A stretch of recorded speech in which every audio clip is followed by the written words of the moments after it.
The harvest. Ordinarily a joyful time of the year, but no, not when there's a tropical storm in Alabama. Things are not good for the tomatoes, zucchini, and squash, but that's not what you're here for. You're here to find out about a game all about harvesting and dice. No, you're not harvesting dice, but it is called Harvest Dice. It is a roll and write game that features farming and dice and harvesting from Gray Fox Games. Harvest Dice. Let's dive in, see what this one adds to the roll and write genre. Come back up and talk about it right now. No more fried zucchini for me. Sad day.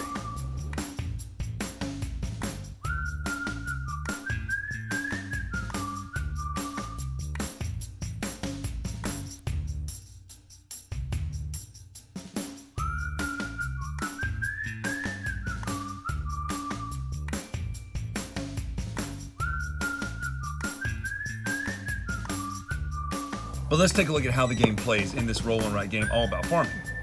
The obvious allure of any roll and write game is here. Very small box, you got your dice, you can roll them in here, and it is a dice drafting small box. Now let's look at the board, aka your player sheet. Interesting things to note, you have numbers 1 through 6, as well as 3 different columns. Now a couple of things, these ribbons are ways you can get points, but I'm also going to tell you some other ways to get points, and it's got a very neat economy controlling mechanic for how to get things to be worth more points. Each of the dice represents a different type of vegetable. You have carrots, obviously, tomatoes, and lettuce or cabbage or kale, whatever you want to call it. What you're going to do is you're going to draft a dice. Now, your first couple of dice that you pull out of here, they can go anywhere on the board based on their numbers. So if I pull this 4 lettuce, I can put it in one of the 3 slots under the 4 column. If I already had a lettuce out there, you would draw a little lettuce here. Obviously, that's the fun part. You get to draw lettuce. If I already had a lettuce out here, I would have to put that lettuce adjacent to one that's already out here. So another 4 could play here, can't play diagonally. A 3 could play, or a 5 could play. If you can't play one that is out there, you can feed it to the pig. Now, while that may sound like you're throwing away dice and a bad thing, it's actually a fantastic thing because feeding the pig is another way to score points. You score points based on the row completed of feeding the pigs, as well as it gives you special powers each time you complete a row. You can use those special powers to raise or lower the dice by 1 number, or you can play a vegetable adjacent to any other type of vegetable. Now, that's the gist of the game. You're going to be doing that until there's 1 dice left, and then this is where the very interesting, and albeit a little bit reverse of reality, mechanic comes in of supply and demand. Whichever one single die color is left in there, you'll cross off on the market down here. Now, this creates a point scale at the end of the game. So however many X's are adjacent to a vegetable at the end of the game, that's how many that will score. So currently they're all worth 1 point apiece.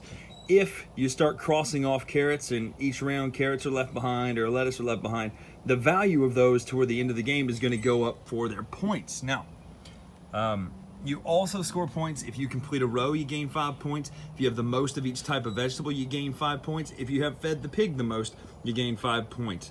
You then add everything up down here. The person with the most points wins the game, obviously. Now, one other thing to note. One other thing to note is the game ends when either of 3 or any of 3 conditions is met. Either all of this is full on someone's player sheet, either every single thing has been fed to the pig, or 1 vegetable has been completely filled. This will most likely happen the most, but then again, you can play strategically to avoid that. Add up all your points, person with the most points wins the game. That is Harvest Dice. Brian, is that a new angle? You're right, it is, because we're shooting a glorious 35mm now. So I've got to figure out the lights in here and get them all arranged, but we can now do some things that I've been wanting to do for a long time. Shoot a little closer, stretch the games out, gorgeous stuff. So I'm excited about that. But it has nothing to do with why you're here. You're here for the final thoughts of Harvest Dice. So the genre of roll and write is incredibly popular. It's so much so to where you hear another roll and write's coming out and you go, oh, another roll and write. To the point where it's almost not exciting because you go, wait, I thought roll and write was kind of, we did a bunch of those. Now, and that's not a knock against every roll and write. That's a knock against the fact that the market can become saturated sometimes and people stop paying attention just based purely on that, which is not necessarily a good thing. So how does a game stand out in a market that is flush with roll and writes like this? Well, it does it by being an excellent version of a roll and write that does what it does very well and very quickly. And it takes you out of the moment of roll and write. It doesn't feel like, oh, we're playing Yahtzee and we're just going to call this carrots instead of dice. I say all that preamble to say this. I really like Harvest Dice because it's simple. It's to the point, but it works within its own rules so well. You heard me talk on Board Game Breakfast this past week about working within its own rules when it comes to the DC movies, but this game works in its own rules so well of, first of all, placement. It feels almost like Sagrada the Roll and Write with vegetables.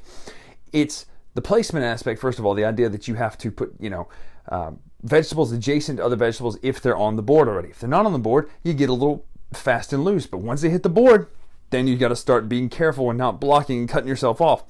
That is such a cool mechanic, unless you feed them to the pig, at which of course you can play a different vegetable for another one. I think that's really well done. I think that's a rewarding experience to know that there's placement on this roll and write, as opposed to just, okay, I got this, let me scratch this off. Now I know that not every roll and write's like that. There are a ton of great roll and writes out there. That's what I mean. But this one handles that placement idea in such a really great way. Draw your vegetable in the little square. So, placement first of all. Scoring. I really love the reverse supply and demand mechanic. Again, I guess technically it's not supply and demand because it's not money, right? Technically, if you had that left over, the demand for it would go down and you'd have less expensive, so it'd be worth less points. But ideally what's happening is you're growing more of these. Maybe they're the bumper crop and you're having a contest to see who's got the best thing of carrots. So ideally, that mechanic to me is so great of, do I want to make sure that this dice cannot stay out there so that it has to be tomatoes or lettuce? Or do I want to take this dice or do I want to take that carrot because it helps me out more? That is such a great push and pull. And anytime there are choices like that involve pushing and pulling in games, I'm a huge advocate and huge fan of, because the idea that you have to decide, man, is my end game going to be better if I boost the price or boost the cost or boost the points of this one vegetable, even at the expense of not directly helping me right now achieve an exact goal? So there are tactics and there are strategies in this game, and it's so strange because it is a quick roll and write. But that covers the main mechanic. It's okay looking, the little board's cute. It is what it is. This little vegetable track. It is a roll and write though. You know what I'm saying? It looks like a roll and write. As far as the game itself, though, in a full package, would you recommend this as a roll and write? Well, I saw it today at Books A Million for like $15. Would you pay $15 for this? Oh, absolutely. This is a phenomenal roll and write game. It does what it does really well. The mechanics are solid. I love the placement rules of the vegetables that are out there. I love the scoring. I love the multiple ways to get scoring, whether you do full rows, maybe you go for the majorities, or maybe you go for the pig and try to scoot that up as much as you can. I love that there are just a ton of ways to score points, and at the end of the day, helping each other boost the points of those vegetables so that you can try to get the most of that. That is such a cool mechanic to me. I'm a big fan of this game. If you like roll and writes, definitely go check out Harvest Dice. You will love this game. I'm Bryan Drake here on the Dice Tower. Make sure to follow us on Twitter, Instagram, etc. at Dice Tower Bryan.